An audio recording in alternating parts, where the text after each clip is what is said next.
Is our consumer tech, and today we are looking at how to save on data cost. Now, a while back, David spoke with Stephen Nasebwadi on this issue. Let's take a look. All right, welcome back. And that was Reynolds the gentleman. Okay, so now it's time for us to talk consumer tech. And one of the things that always challenges us is you're out of data. And you're out of data. And it's like data just runs like crazy. You know, how to save on your data costs is the conversation we're going to be having this morning. And Stephen Nasebwadi has joined us. He's a digital marketing consultant and knows all about data cost issues. Stephen, good morning. Good morning, people. How are you? I'm good. You? Fantastic. I'm well, thank you. Thank you. Loving your suit. Thank you, thank you. Now, how do we save on data costs? Yes. These days we can't avoid, going online. Yeah. So we need a lot of data. Everything is online. The first step is to know how much data you are consuming every month. So you need to know the average. The good thing is that for most phones, Android or iOS, phones, iPhone or whatever, if you go into the settings and go into mobile data, you'll see how much you're consuming every month. If you also use like an MTN app, the MTN app to buy your data, whatever, it will tell you the consumption. So first step, find out how much data you use every month.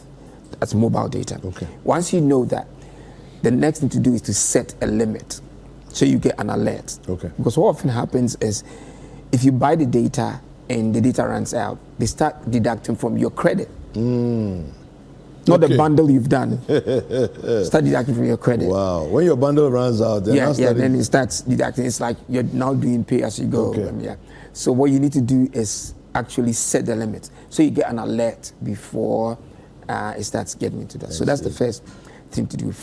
Go into your settings, find mobile data, then find out how much you use per month. Once you know that, set the limit just below that, how much you use, and then every month you get an alert. So that's the first thing.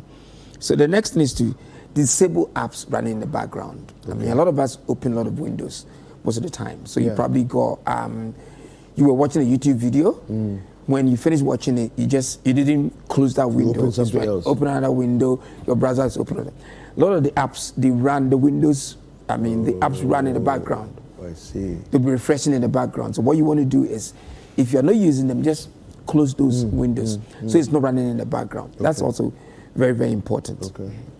The next one to do is app updates, automatic app updates. That's also very important. These days, almost every week or whatever, the developers are fixing a bug or they are adding a new feature to an app. Yeah. If you allow it to update automatically, what happens then is that they will be updating the backend using your data. That's very important. Another one I can give is, most of us are on multiple WhatsApp platforms, especially the groups. And what you find is that people like to share what I call junk. Irrelevant videos, and they'll post them there. If you allow images to download automatically, what that means is that as soon as the audio or video comes in, it starts downloading. So that will be also using your data. What you want to do is go into your settings within WhatsApp and turn off automatic downloads. So you need to probably look at it and see, do I really want to download this one? So you decide which ones you want to download and watch. That's also very, very important. Same way also, these days, we advise people to back up to the cloud or back up, your data on your phone. But don't back up with your mobile data. So you can back up monthly. For example, you decide every month you back up.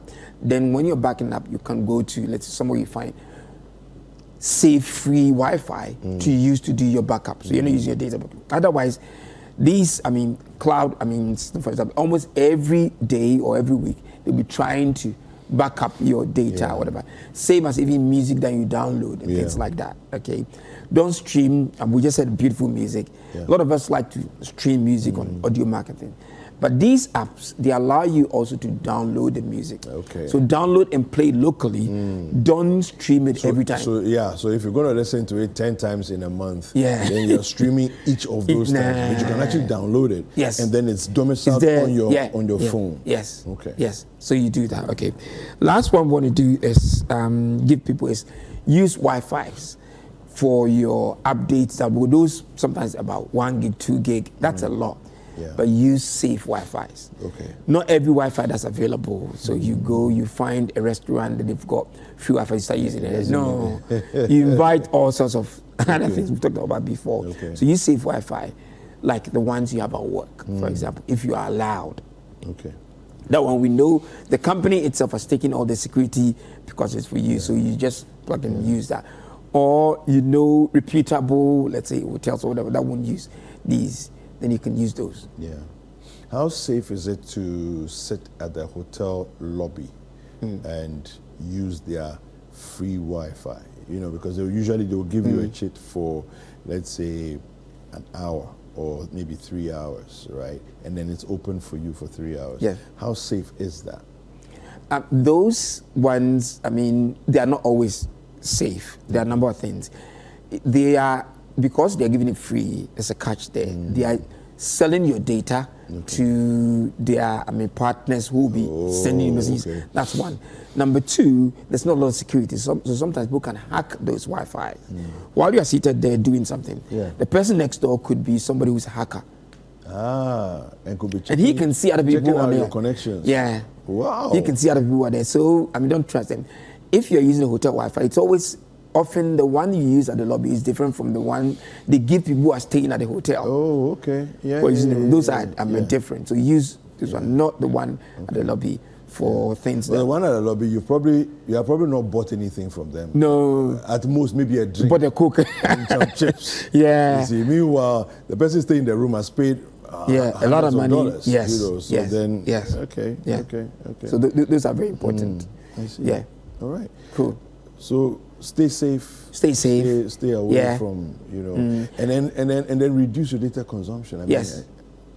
Free data is nice, but sometimes it comes with all sorts of baggage and all sorts of things that you will regret. So don't use free data simply because the Wi-Fi is free.